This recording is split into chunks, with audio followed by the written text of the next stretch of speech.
Welcome to Season 2 of Time and Materials, a construction-only podcast powered by livecost.com, where we sit down with interesting people doing interesting things in construction. These construction experts kindly give us their time so that you can walk away with the tools to make better day-to-day decisions in your construction career. Welcome, I'm your host Kieran Brennan, co-founder of livecost.com, and today I sat down with Sinead Lew, who is a corporate tax director at PWC. Sinead, with her colleagues in PWC and the Society of Chartered Surveyors Ireland, were involved in the creation and publishing of the Construction Market Monitor Report to 2023. The report delves into the key issues and challenges that our industry is facing on the road to 2023. But what does all this mean for the general building contractor? Well, to find out more, we sat down with Sinead and we drilled into those key challenges that our industry faces. So sit back and enjoy, and I hope you get some value from my chat with Sinead Lew, Corporate Tax Director at PWC. Okay, we are up and running. The Society of Chartered Surveyors Ireland and PWC recently published their 5th Construction Market Monitor Report. The report tracks responses from various construction and land surveying professionals such as chartered building, quantity, project management, and planning and development surveyors. The report covers several activity trends related to general construction activity and projects, as well as those trends experienced with surveying firms, which provides a useful and valuable insight regarding a current and expected delivery of construction activity and output for the next 12 months. The report is informed by professionals working in the public and private sector, both from large and small firms across Ireland. But how will all of this affect the general building contractors? To dig into this, we're joined by Sinead Lew, Corporate Tax Director at PwC. Sinead, you are very welcome to the show. How are you? Hi, Kieran. Thanks a million for having me. I'm delighted to be here and looking forward to jumping in and dissecting some of this report. Oh, we really appreciate your time, Sinead. Before we sort of dive in and start pulling extractions out, tell us a little bit about, I mentioned there, sort of 5 years in the making, but what was the thinking behind such a report? And I suppose what involvement have you had in that? Yeah, so as you said, this is our 5th report with the SCSI, so we've partnered up with them. And up until this report, it had been kind of an annual report. So the first 4 years were following on year. We took a bit of a pause in 2021 just with the way everything was going with COVID, between kind of site closures and just trying to get a handle on where the market was at. We decided to kind of pause as we felt we could probably get a better insight by just taking that kind of gap. So that's the gap as to why it's the 5th report and not the 5th annual. Why we decided to partner and why we're delighted to partner with the SCSI is just, so as you said, I'm a corporate tax director, so I'm working with construction and property companies on the tax side of things. But we kind of felt by partnering with somebody like the SCSI, it just affords that ability to get that bit closer to the issues themselves by working with their members who are, chartered quantity surveyors, building surveyors, to give the real insights into, what's happening on the ground. So it's their members that we survey year on year. And then we complement that with more qualitative interviews, be it ourselves with some of our clients or indeed through their committee members. My role in the report is I co-author it along with Edward McCauley and Katie Dempsey in SCSI. So the 3 of us get together every year and try and make sense of the numbers and try and add some of that kind of qualitative commentary around it as well. Brilliant. And it is a very informed report. So before we even dig in, listen, well done on those who are involved. It does give us, I suppose, in the industry and us that are embedded in the day-to-day, a much better view of what's going on. And most importantly, I think what's coming next, because trying to make heads or tails of what's coming next is really where most of us struggle. But I suppose that's what we're here today, is to try and dig into it and make some sense out of it. So I suppose it kicks in with activity, I suppose. And if I just look at an extraction from here, it basically says that a total new dwelling, this is in particular around residential activity, which a lot of our listener base would be interested in. So it basically says the total new dwelling completions for 2021 were just shy of 20,500. That was down 5% from the output in 2020. So output then for Q4 21 was down 5% from the recorded output of Q4 2020. But looking ahead, the Central Bank of Ireland is forecasting the housing output will increase over the course of 2020 to 24, having been relatively stagnant at just around 20,500 units for 2019 to 21. So new dwelling commencements, which everybody will be familiar with, our commencement notices, were approximately 30,500 annually in December 21, which gives a good indication of forthcoming supply. So basically what we're saying here is that commencement notices look okay, so we can have a fair idea of what's coming ahead of us, and we can sort of forecast what's coming ahead of us based on that commencement notice. However, there's a line here that says that extended timelines for delivery of housing may be impacted by COVID-related labour and material shortages. What data do we have to date showing the impacts of COVID that COVID has had, let's say, on labour and material shortages? Yeah, so if we start with labour, so in terms of labour, interestingly, when you look at the numbers now, there's actually more employed in construction now in Q1 2022 than there was just before COVID. So we're up just shy of 160,000 people employed in construction in Ireland at the minute, and pre-COVID it was 148,000 or 148 and a half, so 9,500 more, which is interesting. But yet, I think your members and anyone who's on the ground knows that shortages are more acute than ever. I think the impact of COVID is that we went into COVID with acute skill shortages, and all that COVID did was actually there's more pent up demand now coming out of COVID, which has just further exacerbated the labour issues that are there. Also, during the period where we had site closures, we similarly had closures of Solus training centres. So apprenticeships were paused, and we're still working through that lag of pipeline and really essential pipeline that we need, especially in things like wet trades, engineers and surveyors. Now, the outlook there does look very good. It's very positive that there's government commitments to hoping to have, I think, 10,000 apprentices by 2025. So that is all very positive, and hopefully that all comes to pass. But I suppose what impact has COVID had on labour and labour supply and labour costs? It's just further exacerbated the issues that are there. And they're issues that are legacy issues from the financial crisis, from that stagnation of 2010 to 2013, 2015, where there wasn't a lot happening. We lost people out of the market. It wasn't a very attractive from a career prospect for younger people coming out of school, and that's what's coming to pass now. And COVID's just really doubled down on the issues, unfortunately, that were there already.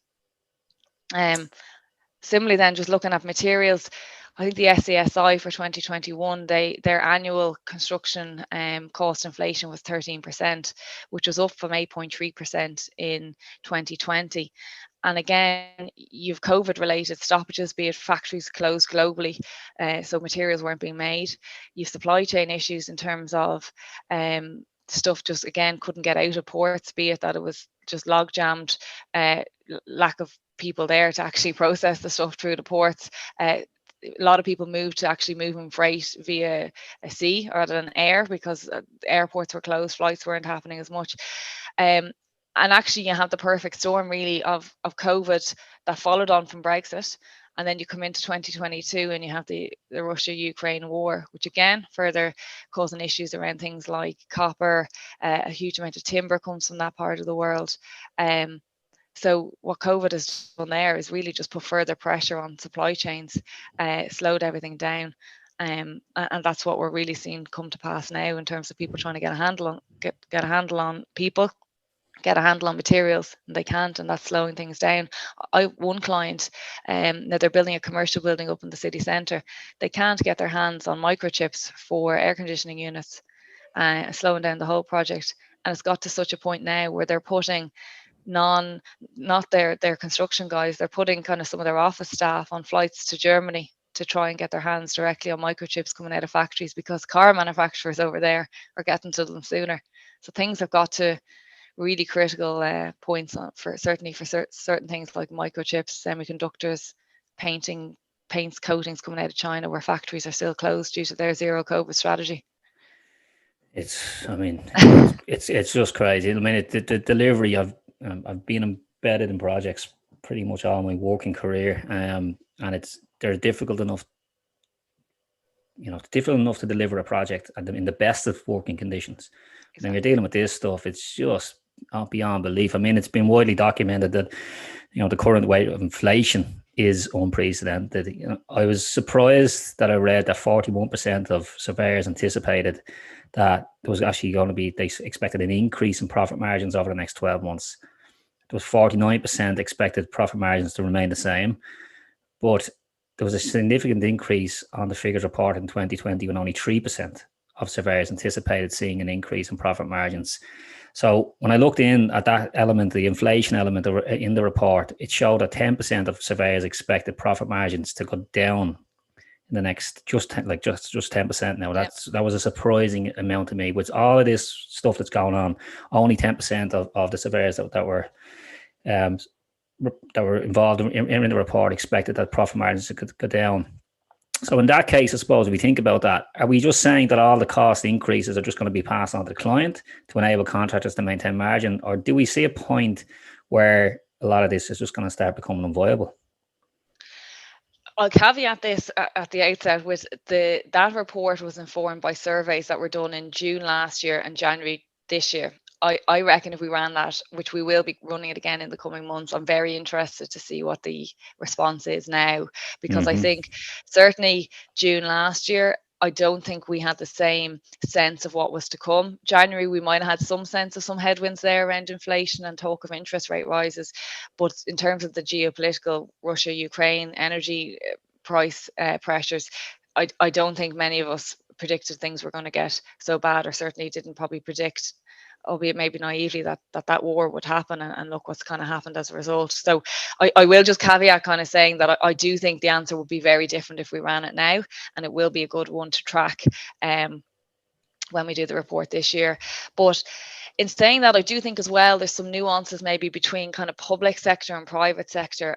And we saw, say, last November, the government come out in terms of new contracts going forward in an attempt to try and deal with some of the inflationary pressures that they thought might have been coming. They agreed to indexation changes and changes around price variation clauses in contracts.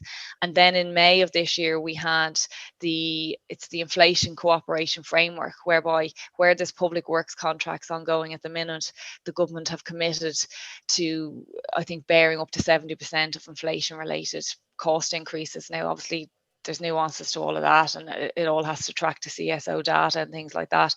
But you'd hope that that's going to share at least some of the pain that people are experiencing on any of the public sector type things, contracts, and hopefully avoid people suffering significant losses.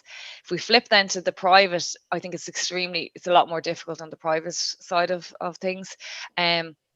Now, through the work that I'm doing with my clients, I'm seeing a variety. I'm seeing some who are managing to renegotiate and maybe share some of the inflationary pressures with clients.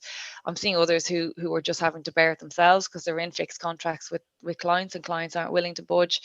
Anecdotally, what I'm hearing as well in terms of some of the private sector stuff, commercial might be slightly easier in terms of sharing or passing on some of the inflationary pressures, because they feel that ultimately kind of commercial sector rents may be able to take some of the increases more so than residential sector rents or residential house prices, because of the broader affordability constraints that are on all of us out there who are trying to buy houses, and we're constrained by central bank rules and things like that, where 3.5 times wages and deposit requirements don't afford you the same ability to be able to take on, an increase to the cost per unit. I think also as well, there is just still such pent up demand, and certainly from some of the larger home builders that I would deal with, they're just not bowled over by the level of demand that they're seeing still in the market. So yeah, look, as I'm saying, I think there's nuances between public and private. I think there's differences within the private sector, commercial and residential. I think there's less scope to pass on to the clients on the residential side of things, from what I'm seeing and hearing.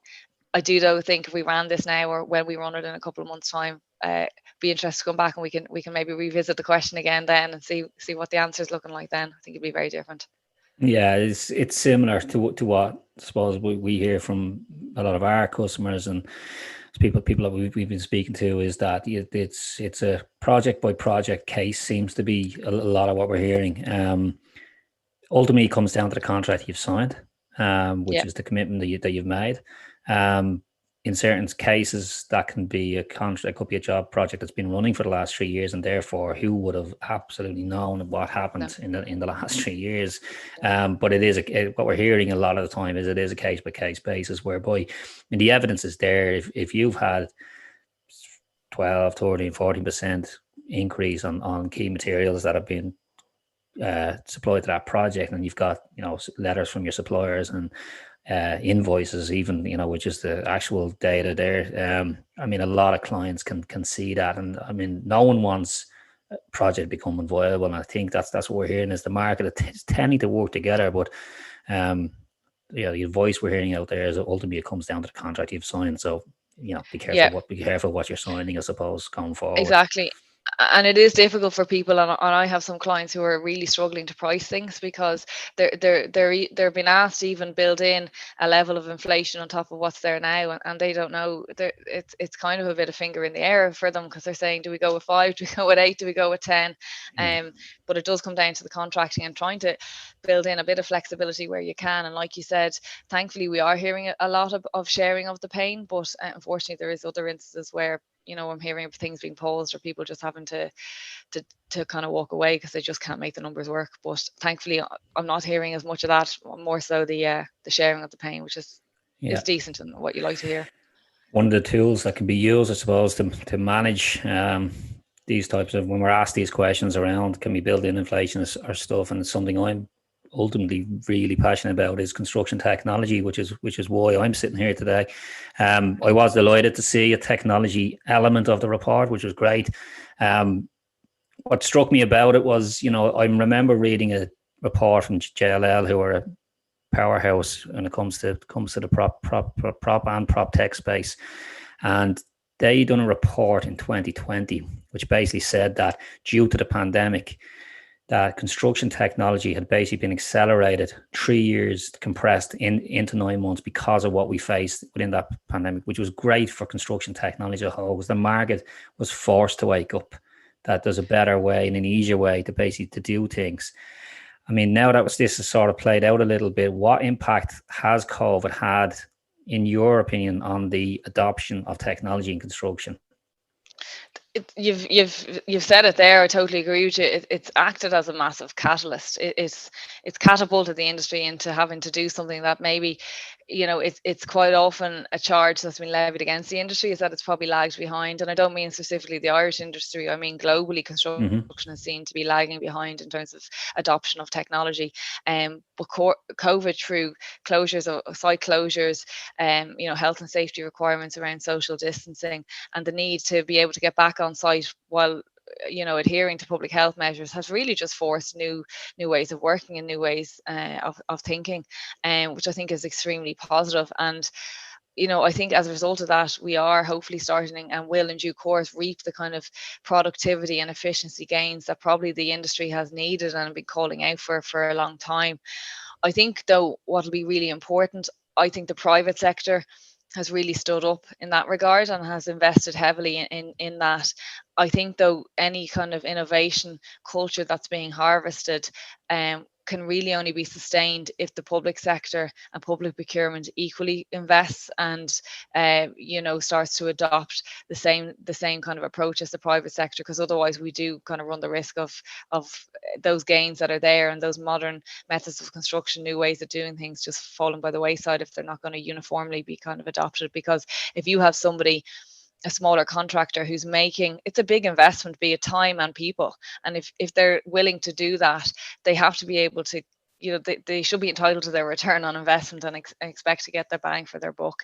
And I think unless you see uniformity right across the supply chain, and indeed right across public and private sector, that'll be the key. Otherwise we may end up going backwards, but let's not lose the great gains that are there at the minute.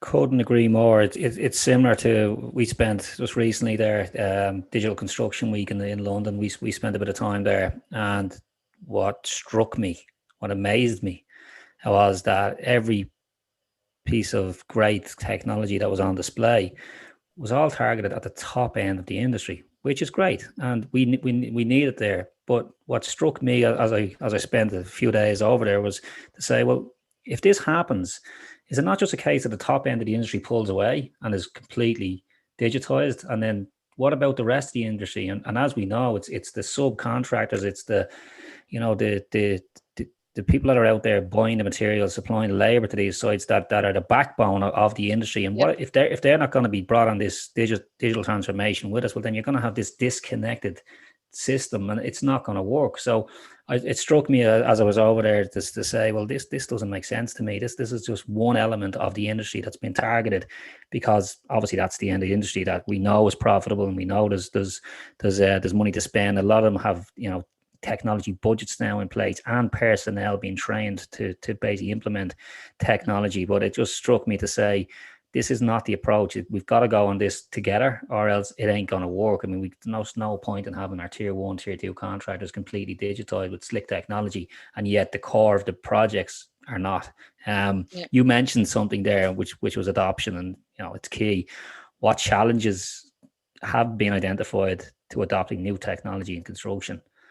Well, you've touched on it there. Like the Irish market, I think it's around 47,000 SMEs, and then you have, you know, some bigger players in the market as well. And I think it's that fragmented nature of our market is a key challenge, because if you're adopting new technology, the way it's positioned at the minute is to, as I was saying, that, you know, it's a large cost and time outlay, and that's a challenge for some of the smaller players in the market, because it's a challenge in terms of having the personnel to do it, and also to have the ability to pass on some of their investment costs to their end consumer, who are very price sensitive when you're maybe doing some of the smaller, you know, residential retrofitting type projects. There is only limited scope to pass on price increases, so that presents quite a challenge. And indeed, even our most recent construction market monitor, if you look at it, it's over 50% of those that said that their firm had invested in technology and digitalization were from firms with a headcount of 50, and actually the majority of them were from firms with headcounts of over 100. So that speaks to exactly what the issue that you've identified. So in terms of challenges, I think it's the cost and time outlay, be it of upskilling existing employees, or actually identifying and being able to find employees out there, prospective employees with the required technology skills. So I think there's a key challenge and a key focus of upcoming kind of apprenticeships and you know, be it college courses, has to focus on digitalization in construction and technology, rather than the likes of BIM being a module. You know, do we have enough, you know, overall BIM qualification courses where people can go in and actually fully you know, get up to speed on that technology, and then find a job in that? You know, there's a bit of a disconnect now there, so I think that needs to happen, and that's a unique challenge.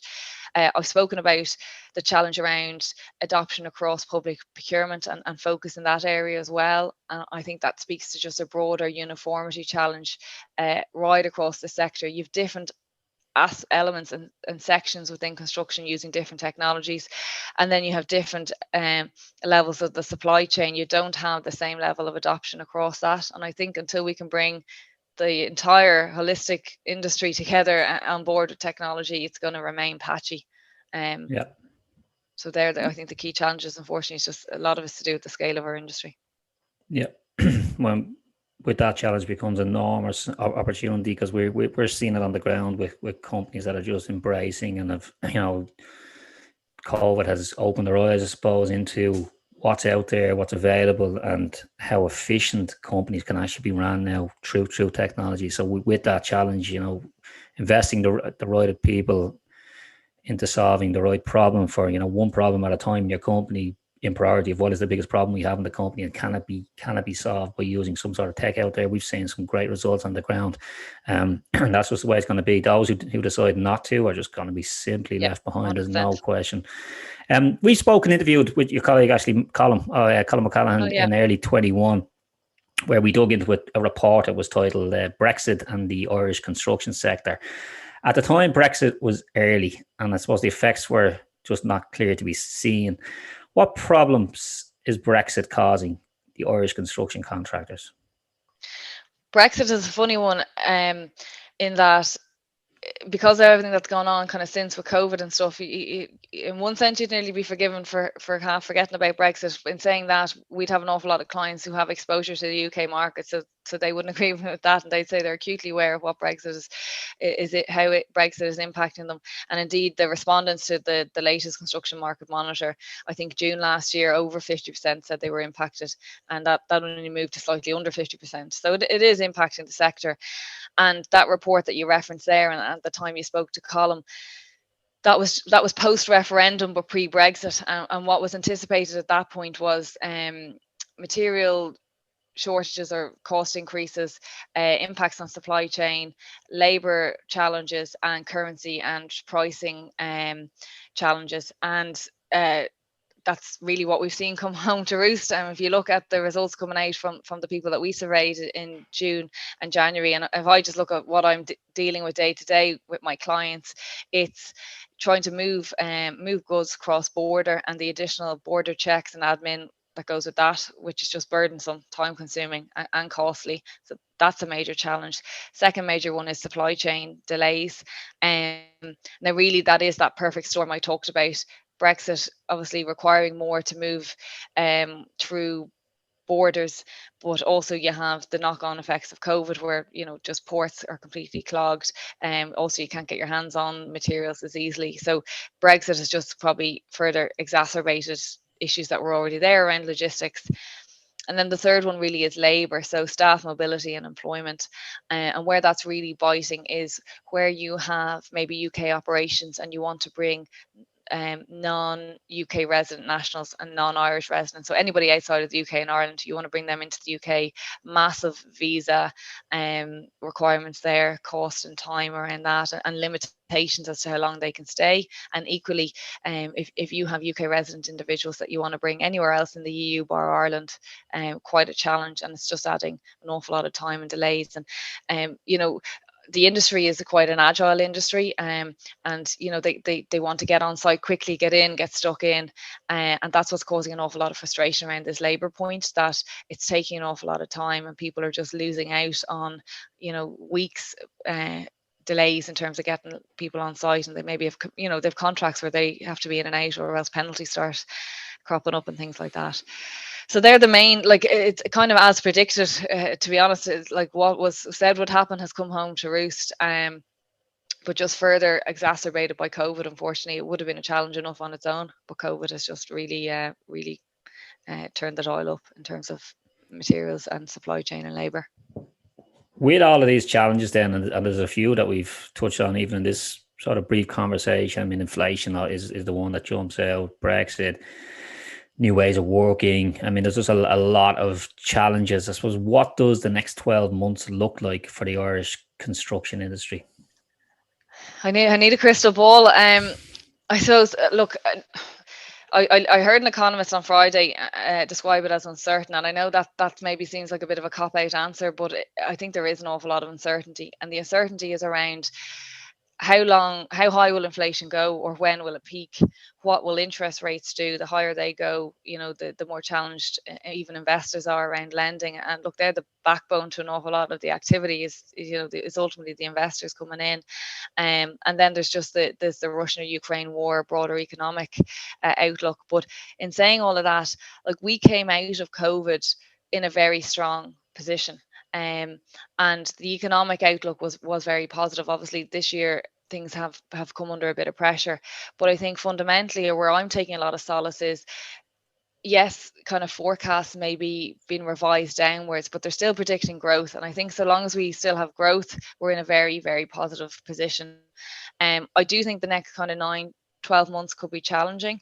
But again, fundamentally, looking at the Irish construction sector, there is huge pent-up demand there, especially in the residential sector. Like, there is a requirement for units to be built fundamentally. The supply is just not there that's needed. The demand hasn't gone away, it's probably got worse.